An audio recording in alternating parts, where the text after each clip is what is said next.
Era martes por la tarde. El aire olía a guiso quemado de la cena de ayer. Volvía de mi revisión médica. Entré en casa sintiendo el peso de mis 75 años sobre las rodillas. El silencio me pareció denso, demasiado denso. Mi primera parada siempre era mi habitación, mi refugio. 4 paredes que durante los últimos 20 años habían sido lo único que me quedaba en propiedad exclusiva. Pero la puerta estaba cerrada, con llave. Pensé que mi nuera, Laura, se habría equivocado. Tal vez había cerrado para limpiar y había olvidado dejarme la llave. Laura era metódica, obsesiva con el orden, pero nunca con el respeto. Llamé, suavemente. Nadie respondió. Me dirigí al salón para dejar la bolsa de medicinas sobre la mesa de centro. Y entonces lo vi. Justo allí, entre el sillón de lectura que nunca usaba Mateo y la estantería llena de álbumes de fotos de mis nietos. Un colchón viejo, de espuma amarillenta. Estaba cubierto con una sábana de hospital, fina, áspera, que ni siquiera pertenecía a mi juego de ropa de cama. Era una cama improvisada, un campamento de mala muerte. Mi mente tardó un segundo en procesarlo, un segundo que se sintió como una eternidad de frío. Me pusieron la cama en la sala. No había una nota, no había una explicación, solo el colchón humillante, como si hubiesen dejado un mueble viejo en el pasillo, esperando a que viniera el camión de la basura, la sala, el centro de la casa, el lugar por donde todos pasan, a todas horas, el lugar que nunca tiene intimidad, el lugar donde la televisión grita hasta las 11 de la noche. Mi nuera Laura había cruzado la última línea. Sentí un fuego helado en el pecho. Me senté en el sofá, lejos del colchón. Estaba temblando, pero no de miedo. Era una ira antigua, contenida durante años de convivencia forzada. Esta no era una casa cualquiera. Este era el ático que yo había comprado ladrillo a ladrillo, trabajando doble turno en la construcción. Había pagado hasta el último céntimo de la hipoteca. Cuando mi hijo Mateo se casó con Laura, decidimos dividir el piso. Mi esposa había fallecido hacía poco. Yo le cedí el uso y disfruté de la mitad superior, pero legalmente la mitad del piso seguía siendo mía. Siempre supuse que era una inversión para ellos, una herencia adelantada, mi seguridad. Laura nunca lo vio así. Para ella, yo era un arrendatario molesto, una reliquia polvorienta que ocupaba espacio. Los últimos meses, la presión había sido implacable. Papá Emilio, esa habitación es muy grande para usted solo. Podríamos hacer un gimnasio. Papá, Emilio, ¿no le gustaría estar más cerca de nosotros? La planta baja es muy silenciosa. Yo siempre me negué. Mi habitación era mi santuario, mi escritorio, mis libros, mis recuerdos de mi esposa. Ahora me la habían quitado. Subí las escaleras lentamente, sintiendo que cada paso rompía la promesa de dignidad que me había hecho a mí, mismo al envejecer. Encontré a Mateo en la cocina, leyendo el periódico. Laura estaba en el salón, doblando ropa, con esa expresión de superioridad pasiva que tanto me desesperaba. ¿Qué significa esto, Mateo?, pregunté, señalando con la barbilla hacia abajo. Mateo no levantó la vista del periódico. Nunca lo hacía cuando Laura estaba presente. Ah, eso, dijo con tono ligero. Laura y yo pensamos que era mejor. Es por tu rodilla, papá. Me apoyé en el marco de la puerta. Mi rodilla está perfecta.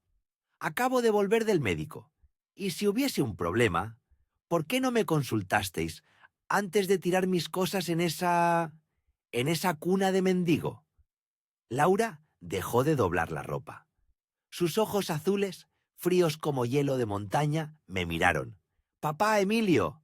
Su voz era melosa, profesionalmente condescendiente. «No tienes por qué ponerte así. Necesitábamos tu habitación para reorganizar la casa. ¿Lo sabes?» Ella usó la palabra necesitábamos como si mi derecho a dormir en una cama decente fuera una molestia burocrática. ¿Reorganizar?, pregunté, mi voz apenas un susurro de rabia. ¿Y qué hicisteis con mis pertenencias? ¿Mis libros? ¿Mi cama real? Están guardadas, respondió Laura, volviendo a la ropa. En cajas. Te las iremos subiendo. Ya sabes, lo esencial. Solo tendrás que bajar para las comidas. Estarás más cómodo, más accesible. Accesible. Esa palabra me destrozó. Accesible para cuando me necesiten. Invisible cuando no. Entendí el juego. No era un arreglo temporal. No era mi rodilla. Era una degradación planeada. Querían forzarme a dejar la casa, lenta y dolorosamente, tratándome como a un animal que molesta. Querían mi 50% de la propiedad. Querían la casa completa para ellos. Y estaban dispuestos a hacer de mis últimos años una miseria para conseguirlo. Miré a Mateo, mi hijo, el hombre que, al casarse, había dejado de ser mi compañero para convertirse en el títere de su esposa. Vi la vergüenza en sus ojos, pero la inacción en su cuerpo. Se encogió de hombros. Es temporal, papá. Hasta que organicemos bien. Sabía que no lo era. Respiré hondo. El fuego helado se convirtió en una quietud peligrosa. De acuerdo, dije, girando sobre mis talones. Si me tratan como a un estorbo, actuaré como un estorbo. Bajé las escaleras. Me dirigí a la cocina. No a la nevera, a un cajón donde guardaba documentos viejos. Allí estaba, la tarjeta de presentación, arrugada, con un número de teléfono escrito a mano. David, el inversor inmobiliario. Hace 2 meses, David me había llamado. Había hecho una oferta generosa, incluso agresiva, por mi mitad indivisa del ático. Me explicó que este tipo de propiedad, compartida entre familiares, era valiosa para él. Ofrecía efectivo, rápido, limpio. Yo lo había rechazado de plano. Es la casa de mi hijo, le dije. Nunca vendería a un extraño. Ahora, sentado en el borde del colchón de la humillación, mientras escuchaba las risas distantes de Laura y Mateo arriba, la palabra extraño sonaba mucho menos dolorosa que la palabra familia. Encendí mi teléfono, el viejo modelo que apenas sabía usar. Mis dedos temblaban, pero la decisión era firme, clara, una epifanía de rabia y dignidad. Si me habían quitado mi espacio vital, yo les quitaría su futuro asegurado. Eran las 3:20 de la tarde. Busqué el contacto de David. Marqué. Esperé 3 timbres. David, el inversor. Respondió una voz seca y profesional. Soy Emilio, dije. Mi voz sonó calmada, sorprendentemente firme. Emilio Hernández, el dueño de la mitad del ático de la calle Fátima. Hubo una pausa en la línea. Un clic de teclado. David estaba revisando sus notas. Ah, sí, señor Hernández. Recuerdo su propiedad perfectamente. Una ubicación excelente. ¿Llamaba para disculparse por haberme rechazado? No sonó a burla. Sonó a negocios. Eso me gustó. Llamo para aceptar, dije, sin rodeos. ¿Aceptar la oferta que le hice hace 2 meses? Exacto. Pero hay condiciones. Necesito que se haga hoy, antes de que caiga la noche. Necesito el dinero en mi cuenta bancaria y necesito discreción absoluta. Davis se rió, un sonido áspero. Señor Hernández, usted es un hombre que sabe lo que quiere. Me gusta eso. El precio ha fluctuado ligeramente, pero estoy dispuesto a igualar la oferta anterior. Mi equipo puede preparar la documentación de cesión de parte indivisa en 1 hora. ¿Tiene acceso a un notario o mensajería urgente? Tengo el acceso que sea necesario, pero quiero firmar hoy, no mañana. Hoy, antes de que mi familia sepa que he tomado esta decisión. David me preguntó por mi cuenta. Me preguntó por los detalles legales de la propiedad. Fui respondiendo, metódico, sintiendo cómo el plan se tejía en el silencio del salón. Mientras ellos veían la televisión en la planta superior, mientras se imaginaban cómo decorarían mi antigua habitación, yo estaba vendiendo mi parte de la casa que tanto codiciaban. David cumplió. Fue rápido, despiadadamente eficiente. A las 5 de la tarde, un mensajero uniformado y discreto, enviado por la notaría digital de David, estaba en la puerta. Tuve que salir a la calle para no despertar sospechas, diciéndoles a Mateo y Laura que salía a comprar pan. Firmé. Firmé la cesión irrevocable de mi 50% de la propiedad. Firmé el contrato de venta con un hombre que solo conocía por una voz en el teléfono y un documento legal. Una transacción perfectamente legal. Mi parte, mi derecho, mi venganza. Volví a entrar en casa. El salón se sentía diferente. La luz anaranjada del atardecer entraba por las ventanas sin cortinas. Revisé mi teléfono. Un mensaje del banco. La transferencia. Una cifra con 6 ceros. Limpia, innegable. Se había depositado en mi cuenta. El precio de mi libertad. El precio de mi dignidad recuperada. Me acosté en el colchón de espuma, el que se suponía que iba a ser el símbolo de mi miseria y mi declive. Estaba incómodo. El colchón se hundía por el centro, pero yo estaba extrañamente tranquilo. Laura y Mateo cenaron arriba. Escuché los cubiertos, las risas, el sonido amortiguado de la televisión. No sabían nada. Estaban en el paraíso de su ignorancia. Eran dueños de la mitad del ático. Y yo ya no era el otro copropietario. Ahora, la otra mitad del ático pertenecía a un inversor inmobiliario con sede en Luxemburgo. Un hombre que compra propiedades compartidas, que se especializa en reordenaciones difíciles. Un hombre que, según me había susurrado David, valoraba la velocidad y el desalojo limpio.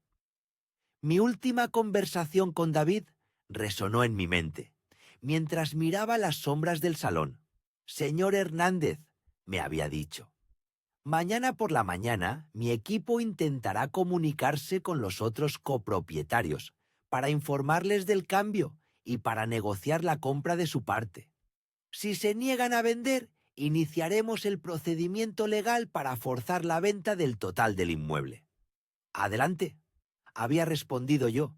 Me giré, buscando la posición menos dolorosa en el colchón. Mañana. Mañana por la mañana, cuando baje a desayunar, yo ya no seré el padre que estorba.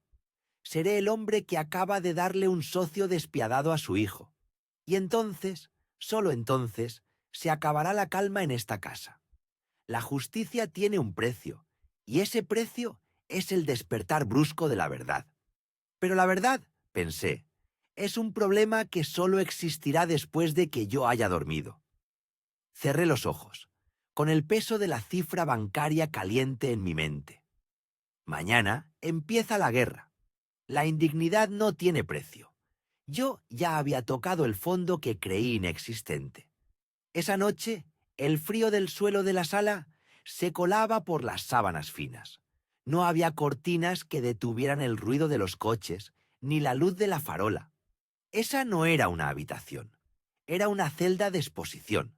Cada vez que mi hijo o Sofía pasaban, yo tenía que fingir que dormía, encogido, tratando de ocupar el menor espacio posible. No era solo la incomodidad, era la humillación constante. Mi propia casa, mi refugio de 40 años, se había convertido en mi vitrina de vergüenza. Mientras ellos dormían en las habitaciones amplias, cerrados, protegidos, yo estaba aquí, al pie de la escalera, un estorbo que respiraba. Escuchaba el sonido de la televisión de ellos hasta tarde. Escuchaba sus susurros, sus risas. Sentía el olor a café y tostadas por la mañana, pero me obligaba a no moverme hasta que el movimiento fuera seguro. Mi decisión, tomada horas antes mientras arrastraba el colchón, se solidificó en esa soledad. Ellos querían un espacio vacío. Yo les daría un espacio vacío, pero no como ellos esperaban. Tenía que actuar rápido. La inercia me mataría. Si esperaba un día más, Sofía encontraría la manera de deshacerse de mí por completo, tal vez convenciéndole a Jorge de que lo mejor era la residencia. Esa misma mañana, antes de que Sofía se despertara con su ritual de yoga y batidos verdes, usé la excusa de ir a comprar las medicinas para el corazón. Era mi pase de salida habitual, pero esta vez, en lugar de ir a la farmacia, caminé hasta la parada del autobús y tomé el trayecto más largo hasta la zona de oficinas en el centro. Tenía un contacto, un abogado que manejaba sucesiones complicadas y lo que él llamaba adquisiciones estratégicas. Me lo había recomendado un viejo amigo de la fábrica, que vendió su parte de una nave industrial hace años a un grupo de inversión. Me había costado mucho dinero la llamada inicial, hecha desde un móvil viejo y oculto, solo para saber si era factible. La respuesta había sido un frío y rotundo: sí. Vender una parte indivisa de un piso ocupado por familiares hostiles no es tarea fácil, pero para los inversores es un riesgo calculado con una alta rentabilidad. Entré en el despacho del abogado, Ricardo, un hombre joven, de traje caro y mirada vacía, que solo veía números en mi sufrimiento. ¿Qué tan rápido lo necesita don Eduardo?, me preguntó, sin siquiera invitarme a tomar asiento. Necesito que esté cerrado antes de que mi hijo y mi nuera se den cuenta de que he abierto la boca, le dije con voz áspera. Necesito que esta noche sea mi última noche de indignidad. Ricardo sonrió ligeramente, una mueca más que una sonrisa. El inversor Vulture Capital está interesado, pero la urgencia implica un precio de liquidación, mucho más bajo que el valor de mercado. Estamos hablando de un pago en efectivo, rápido y sin preguntas. No me importaba el dinero, me importaba la libertad, me importaba el mensaje. Acepto el precio, le dije, sintiendo cómo se me secaba la garganta. Solo ponga la venta en marcha. Ricardo me mostró los documentos que ya tenía listos. Él había hecho su tarea. Sabía que la propiedad estaba libre de cargas y que yo era el dueño legítimo de la mitad. Mi parte era la mitad donde estaban mis recuerdos, la mitad de las paredes que yo mismo había pintado, la mitad de las ventanas por donde vi a mis hijos crecer. Firmar esos papeles fue el acto más doloroso y al mismo tiempo el más liberador de mi vida. La notaría se sentía fría. El bolígrafo pesaba 100 kilos. Leí, o intenté leer, todas las cláusulas. Eran términos legales complicados, pero la esencia era simple. A cambio de una suma significativa, aunque reducida, yo cedía mi 50% de la propiedad a la sociedad de inversión, inmediatamente. Había una cláusula que Ricardo me hizo notar con especial énfasis, casi con brillo en los ojos. El inversor exige, en virtud del contrato de adquisición, notificar a los demás copropietarios de la venta en las siguientes 24 horas. También se les informará de su intención de usar plenamente sus derechos sobre el 50% de la vivienda. Mis manos temblaron. Eso significaba que la bomba iba a explotar muy pronto. ¿Y qué significa exactamente usar plenamente sus derechos?, pregunté, sintiendo un nudo en el estómago. Ricardo se acomodó la corbata. Significa que la inversión buscará obtener la máxima rentabilidad de su nueva adquisición, ya sea forzando la venta total del inmueble o negociando un alquiler con sus familiares a precio de mercado. Pero eso, don Eduardo, ya no es su problema. Firmé sin pensarlo 2 veces. Mi nombre, Eduardo Ramos. Mi renuncia silenciosa. Cuando la tinta se secó, sentí un peso menos, el peso de la propiedad que me estaba asfixiando, el peso de la obligación familiar que se había convertido en tiranía. Me entregaron un cheque bancario certificado, una cifra que yo jamás habría visto junta en mi vida. suficiente para garantizarme un lugar digno, lejos de allí, y quizás algunos años de tranquilidad. Salí de la notaría con las piernas temblándole, volviendo a ser un anciano torpe y cansado, pero con un secreto en el bolsillo. El viaje de vuelta en el autobús fue surrealista. Miré el cheque varias veces, asegurándome de que no era un sueño. La indignidad se había cotizado a un alto precio. Llegué a casa justo a tiempo para el almuerzo. Las medicinas de la farmacia las compré en la última parada, para mantener la farsa. Sofía estaba en la cocina. El ambiente era tenso, como siempre, pero ella estaba particularmente contenta, tarareando. ¿Por qué tardaste tanto, Eduardo? El estofado se enfría. Deberías apurarte. Tienes que descansar. Recuerda que no queremos que molestes con tus paseos nocturnos en el pasillo, ¿verdad? Me dijo sin siquiera girarse, tratando de ejercer esa superioridad de la dueña del lugar. Me senté en el comedor, sintiendo la madera fría de la silla. Los documentos de la venta y el cheque estaban doblados y guardados en la bolsa de lona que llevaba al hombro, disimulados bajo un suéter viejo. Miré la mesa. Vi a mi hijo, Jorge, devorando la comida, sin alzar la vista, inmerso en su teléfono. Nunca preguntaba cómo estaba. Nunca preguntaba qué necesitaba. El estofado está muy bueno, Sofía, le dije con una calma que me sorprendió a mí mismo. Ella se rió. Una risa hueca. Claro que lo está. Cocinar para tantos es un trabajo, ¿sabes? Al menos podrías limpiar el plato después. Esa noche, cuando me preparaba para acostarme en el incómodo sofá-cama, puse mi bolsa bajo el colchón. No era el lugar más seguro, pero era el único lugar donde podía mantener mi secreto cerca de mí. Me acosté, y por primera vez en semanas, la humillación no me dolía. Estaba anestesiado por el poder que me daba el cheque. Escuchaba la casa crujir, pero ya no era mi casa. Era la casa de un inversor. Cerré los ojos, sabiendo que las siguientes 24 horas cambiarían el destino de todos nosotros para siempre. Solo me quedaba esperar la llamada. Y el golpe en la puerta, la sala, mi celda. El sol de la mañana ya no me despertaba con calma.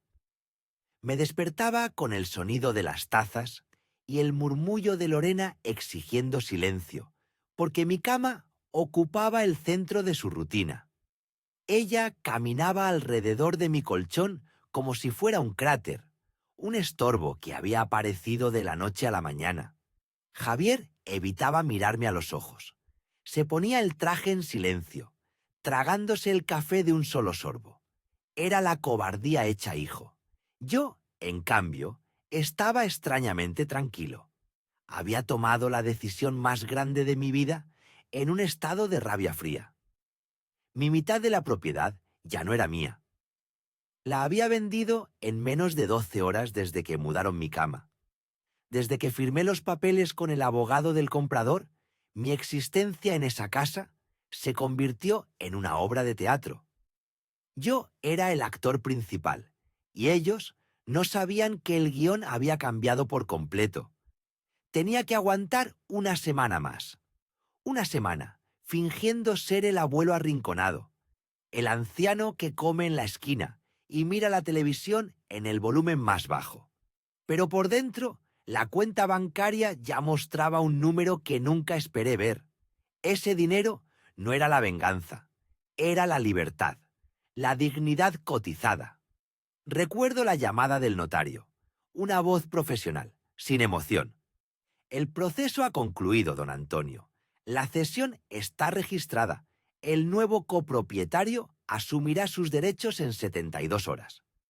Colgué. El teléfono pesaba una tonelada. Sentí un temblor en las manos, pero no era miedo. Era anticipación. Esa mañana, Lorena insistió en hacer limpieza profunda. Barrió con saña debajo de mi catre, levantando las sábanas sin pedir permiso. Antonio, ¿no puedes doblar mejor esto? La sala parece un refugio, dijo sin mirarme, limpiando el polvo de la lámpara que yo había comprado hace 30 años. Me levanté y caminé hacia la cocina. No contesté. Mi silencio la irritó más que cualquier grito. Ella esperaba súplicas, quejas, resentimiento. Esperaba al anciano lloriqueando. Encontró un muro de mármol. Empecé a empacar mis recuerdos, los pocos objetos que no querían tirar. Las fotos de Elena, mi esposa, en blanco y negro, la medalla de la guerra de mi padre, el reloj de bolsillo que me regalaron al jubilarme. Los metí en una maleta de cuero pequeña, justo debajo de mi cama en la sala. Lorena notó la maleta, se detuvo en la puerta y enarcó una ceja. ¿Vas a algún lado, Antonio? ¿Un viaje a San Sebastián, quizás? Nadie me dijo nada. Su tono era dulzón, pero punzante. Ella odiaba la sorpresa. Odiaba no estar en control. No, Lorena, respondí, mirando el marco de la ventana. Solo estoy organizando las cosas que necesito tener a mano. Se rió. Una risa corta y falsa. Claro, ¿qué vas a necesitar a mano en la sala? ¿Un pasaporte? Solo estás yendo a la cocina, Lea Antonio. No dije que sí, no dije que no. Solo sonreí muy levemente. Esa sonrisa la desarmó más que mi indiferencia. Era una sonrisa que no le pertenecía, una sonrisa que nacía de un secreto que ella no podía descifrar. El sábado llegó con la pesadez de una obligación familiar. Los domingos eran sagrados para Javier. Era el día de reunir a los nietos, de aparentar la familia perfecta. Pero la apariencia se rompía donde yo dormía. La paella llenó la casa con un aroma denso. Los nietos corrían alrededor de mi cama. Los pequeños pensaban que era un juego, una tienda de campaña en el desierto de la sala. «Abuelo, ¿por qué duermes aquí?», preguntó Daniel, de 8 años, apoyándose en la estructura del catre. Lorena se acercó inmediatamente, sujetándolo del brazo. «Daniel, no toques el área del abuelo. Él necesita su espacio. Además, es peligroso que tropieces con la mesita de noche». Siseó, usando la mesita de noche como excusa para marcar mi territorio como insalubre. Javier escuchó, pero estaba ocupado sirviendo el vino. La negación era su escudo. Durante la comida, sentados en el comedor, yo me senté en la silla más alejada. Ya no formaba parte de la mesa. Era un invitado molesto. Lorena comenzó a dar a hablar de sus planes para el invierno. «Este año, finalmente haremos el viaje a Suiza», anunció, mirando a Javier para la aprobación. «Pero necesitamos espacio para el equipaje extra. He pensado que el altillo es perfecto para guardar las cosas de la abuela Elena. Y también tus cajas, Antonio». Miró directamente hacia mi cama en la sala, como si ya estuviera calculando cuánto espacio ganaría al mover mis pertenencias al ático frío. El ático donde las cosas van a morir lentamente. «Ya no hay espacio para ti en esta casa, ¿no, Antonio?», parecía decir cada palabra de ella. «Ni siquiera para tus recuerdos». Mientras ella planificaba la logística de mis futuras privaciones, yo observaba el reloj. Faltaban 48 horas para que el nuevo propietario se presentara. Sentí una punzada de culpa al ver a Javier. Era mi hijo. Lo amaba. Pero el amor no podía competir con la humillación diaria. Ella no se detenía. Habló de remodelar la sala para la primavera, de tirar esa horrible alfombra de lana que huele a viejo. Se refería a la alfombra que mi esposa y yo habíamos elegido juntos, cuando esta casa era solo un sueño. «Tendremos que conseguir un sofá-cama, Javier. Uno discreto. No podemos tener ese catre ahí para siempre», dijo, como si yo fuera una decoración temporal de pésimo gusto. El desprecio era tan palpable que cortaba el aire. Me levanté de la mesa, la paella a medio comer. «Tengo un poco de sueño», dije, con la voz plana. Javier se giró extrañado. «Papá, son solo las 2 de la tarde». Sí, pero aquí el día es más corto que antes, repliqué. Me fui a mi celda, a mi cama incómoda. Me acosté boca arriba y miré el techo. Escuché el sonido de las copas chocando y las risas falsas que venían del comedor. Ellos celebraban su vida, su propiedad, su control, y yo esperaba. Esperaba el mensaje final del abogado que me diría que todo estaba listo para que el Leuneniondi inversor entrara en acción. A la hora del café, Javier se acercó a la sala.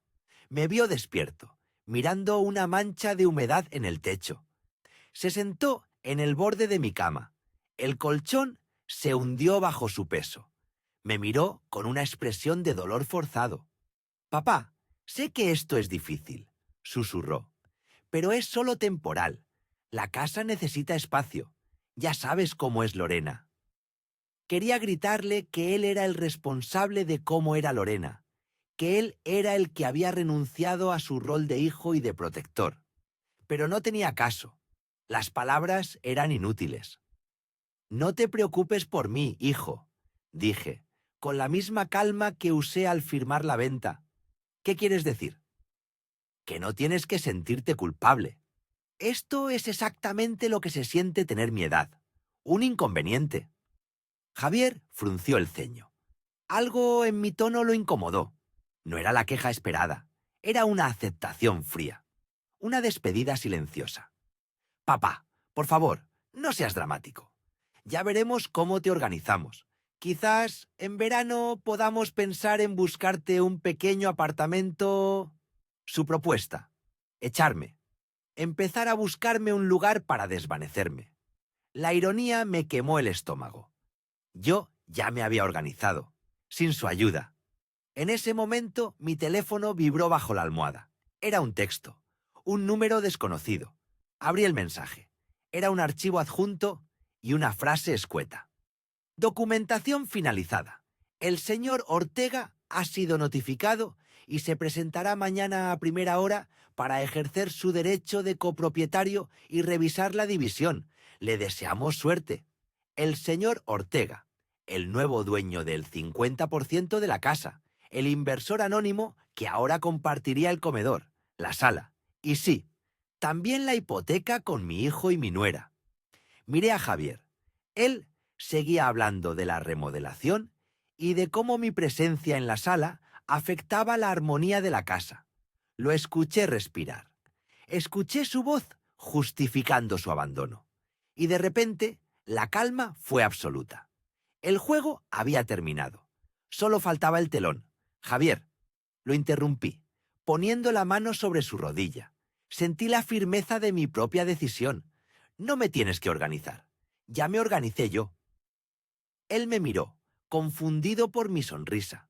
Una sonrisa que sabía que mañana, a la hora del desayuno, ya no dormiría en la sala.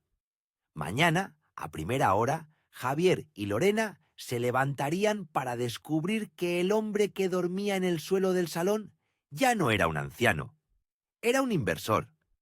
Me quité la mano de encima. Javier se levantó. ¿Estás bien, papá? Nunca mejor, bueno, hijo. Nunca mejor. Y justo antes de que Lorena regresara de la cocina con el café, abrí mi maleta de cuero y saqué las únicas llaves que no había entregado al notario. Las llaves de mi nuevo apartamento temporal. Ahora solo quedaba esperar la mañana. La hora exacta en que el señor Ortega, mi socio silencioso, llamaría a la puerta. La transferencia se había completado. Mi parte, el 40% de la casa que yo mismo había ayudado a levantar, ya no me pertenecía. El dinero estaba en una cuenta separada, una cuenta que mi hijo y mi nuera no conocían. Pero mi vida seguía en el colchón delgado, en medio de la sala. El olor a ambientador floral de Laura seguía cubriendo el olor de mi humillación. Esperaba. Me sentaba en mi cama improvisada y los veía cenar cada noche. Eran tan despreocupados, tan dueños absolutos de cada rincón de lo que quedaba de mi vida. Pensaban que yo era un mueble viejo y pasivo, un estorbo necesario, una reliquia. Sabían que yo no tenía el valor o la energía para pelear. Pero se equivocaban. Estaba esperando el momento exacto en que la vida, o más bien el señor Gómez, les golpearía la puerta. El inversor no era conocido por su paciencia. Había comprado esa parte indivisa para ganar dinero y lo haría rápido. Llegó el domingo, el día de la hipocresía familiar. Laura había preparado el almuerzo y yo intenté ayudar, como siempre lo hacía. Quería sentirme útil, aunque fuera en la cocina. Ella me detuvo con un gesto de la mano, como si fuera a contagiar algo. «Papá», dijo con esa voz melosa que usaba cuando quería suavizar una orden cruel. «¿Puedes, por favor, comer en la mesita de centro hoy? El espacio es justo para nosotros, la tía y los niños». Miré la mesa, decorada para la visita. Había un asiento extra. Entendí. Yo no era parte de la familia que se exhibía. Yo era el anciano que había que esconder en un rincón. Comer solo, separado, en mi propia casa. Mi hijo Daniel me miró y luego miró el plato. No dijo nada. Su silencio fue mi sentencia final. La confirmación de que él apoyaba este trato. Ahí mismo, el último hilo de afecto se rompió. Me levanté sin tocar la comida, subí a mi antiguo dormitorio, el que ahora era la oficina de Laura, y busqué el sobre sellado. El abogado me lo había dado. Volví a la sala. Mi nuera y mi hijo me miraban con irritación.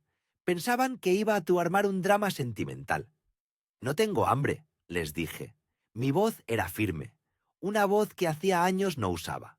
La voz de un dueño, no de un inquilino. Puse el sobre en el centro de la mesa, justo al lado de la fuente de pollo asado. «Esto llegó esta mañana», continué sin mirarlos a los ojos. «Es una notificación legal. Es de parte del señor Ernesto Gómez».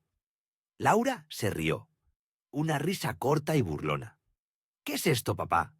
¿Nos estás demandando por la almohada que te pusimos? Llámanos cuando seas coherente». Daniel, más pálido, tomó el sobre. Su rostro se descompuso al ver el membrete de la firma de abogados que conocía bien. Eran famosos por litigios inmobiliarios complejos. Comenzó a leer en voz alta. Tartamudeaba. La notificación decía que el señor Ernesto Gómez era el nuevo propietario del 40% indiviso de la propiedad.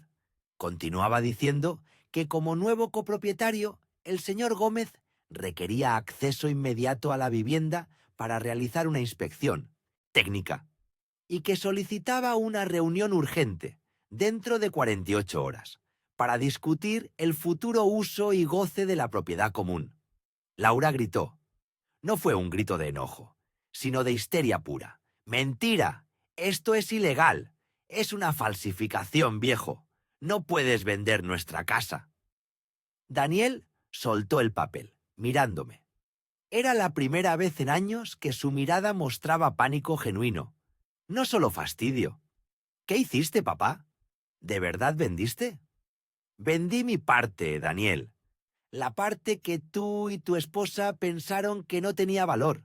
La parte que me obligaron a dormir entre cojines». Les expliqué con calma. Ya no era dueño. Ellos ya no eran dueños de la mitad. Tenían un nuevo socio, un copropietario. Les mostré la copia del documento notariado, frío e innegable. Ernesto Gómez es un inversor de bienes raíces. No quiere vivir aquí. Quiere rentabilidad. Quiere su dinero de vuelta, y rápido. «¿Y qué significa eso?», preguntó Laura, ya con la voz temblando. La arrogancia se había evaporado. «Significa que él puede exigir la disolución de la comunidad de bienes, ahora mismo. Puede forzarlos a comprar su 40% a un precio inflado».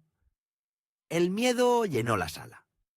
«Y si ustedes no tienen ese dinero», continué, asegurándome de que entendieran cada palabra, «el juez ordenará la subasta pública de toda la propiedad. Él recuperará su 40% y ustedes perderán el control de su 60%. El silencio fue total. Sus rostros eran lienzos de incredulidad y terror financiero. Daniel, que siempre se jactaba de ser un experto en la gestión de su patrimonio, entendió la gravedad inmediatamente. Habían pasado de ser dueños totales a estar a merced de un completo extraño, un inversor que solo vería números. Intentaron la manipulación, la vieja táctica emocional. Pero papá, Laura comenzó con lágrimas forzadas. Somos tu familia. Podemos anular esto. Por favor, di que te engañaron, que no estabas en tus cabales. La miré desde mi silla humilde de la sala. Ustedes son los que se engañaron, Laura. Pensaron que mi dignidad no tenía precio, pero sí lo tiene. Y ustedes la tasaron en un sofá de 3 cuerpos y un plato solitario en la mesita de centro. Me recosté en el colchón. Ahora, el señor Gómez vendrá mañana con su abogado para medir el salón. El salón que, por cierto, ahora compartimos con él. Estén listos. La hora de la visita es a las 10 en punto. Daniel se levantó de la mesa y se fue corriendo al estudio, buscando el número de su propio abogado. Desesperado. Yo cerré los ojos. El ruido de la alarma de mi colchón ya no me molestaba. Por primera vez en meses sentí que mi cuerpo descansaba. El juego de la casa acababa de empezar y yo ya no jugaba a ser la víctima. La luz azul de la pantalla me avisó. Un simple sonido en mi viejo teléfono. Era la transferencia, la cantidad que jamás imaginé tener a mi disposición. 1.945.000 euros. Estaba hecho. La decisión más difícil, la que tomé mirando un sofá-cama en el salón, era irreversible.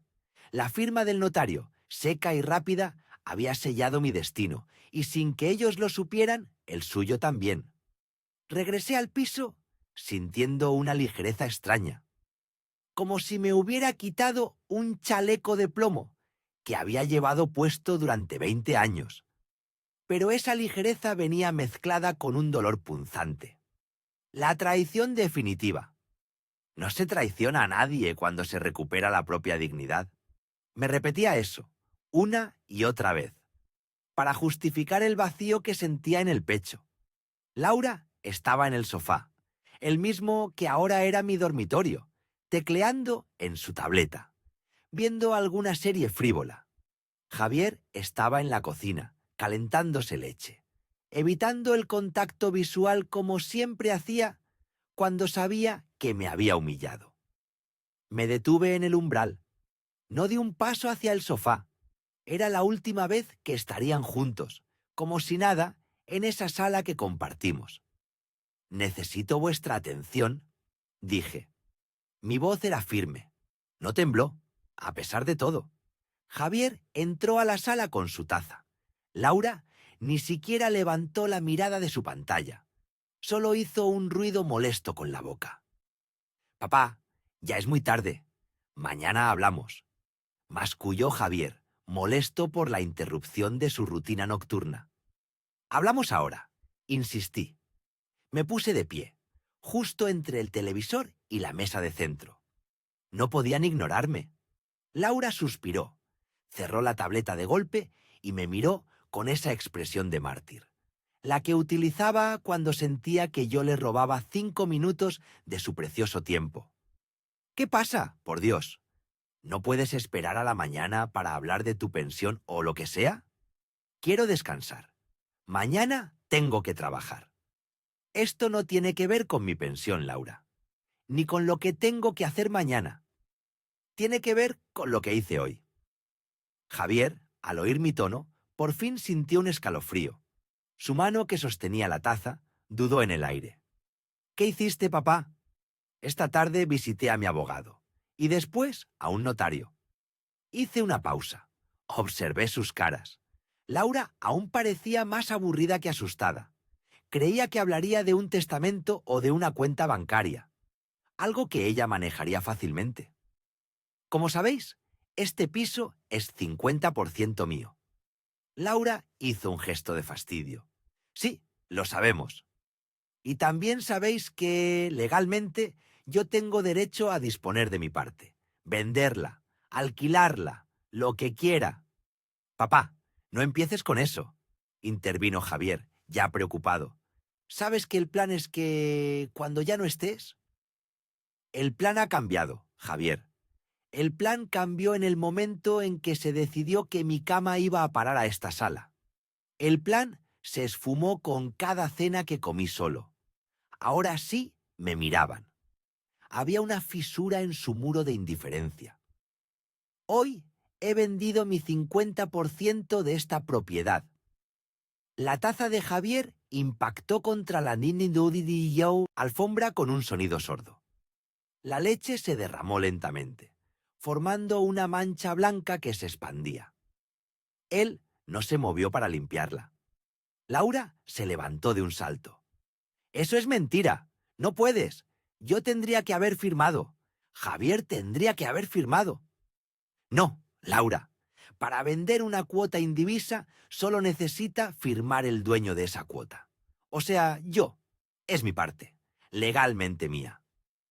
Su rostro se puso de un color rojo violáceo. El pánico era palpable. Habían dado por sentado que este piso era suyo, que era la base de su vida, que lo heredarían sin esfuerzo. «¿A quién se lo vendiste?», gritó, con la voz rota. «¿A quién, viejo miserable? ¿A un amigo tuyo? Lo vamos a demandar. Vamos a anular esa venta». Saqué un sobre de papel manila de mi chaqueta. Estaba perfectamente cerrado. «No creo que puedas, Laura. Mi abogado es muy bueno, y la documentación está impecable, y la persona que compró mi parte no es un amigo. Ni siquiera la conozco». Deslicé el sobre la mesa de centro, empujándolo hacia ellos.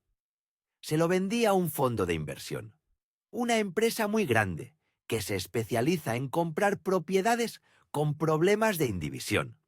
Javier, aturdido, recogió el sobre. Le temblaban las manos mientras leía el membrete. «¿Qué significa esto?», susurró Javier. Su voz era un hilo, no la voz de mi hijo. «Significa que yo ya no soy vuestro copropietario. Ahora tenéis un socio. Y ese socio quiere rentabilizar su inversión». Les señalé el documento que Javier sostenía. «Dentro de ese sobre encontraréis la notificación formal del nuevo dueño. Exigen, de acuerdo a la ley, una de estas tres cosas. Primera, que les paguéis una renta mensual por utilizar Bunch Suetano mitad del piso, a precio de mercado.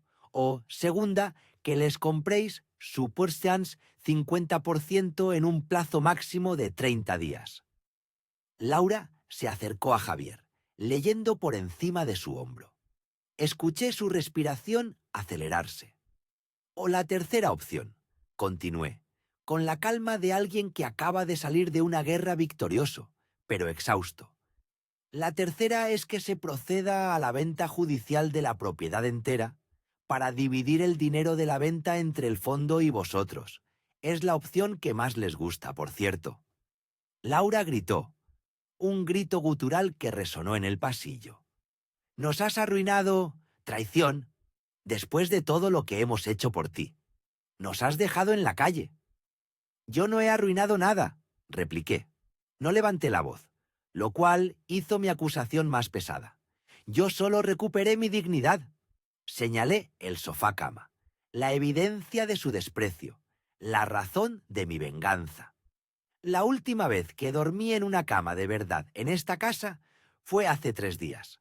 Ustedes me relegaron al salón como si fuera un mueble que estorbaba.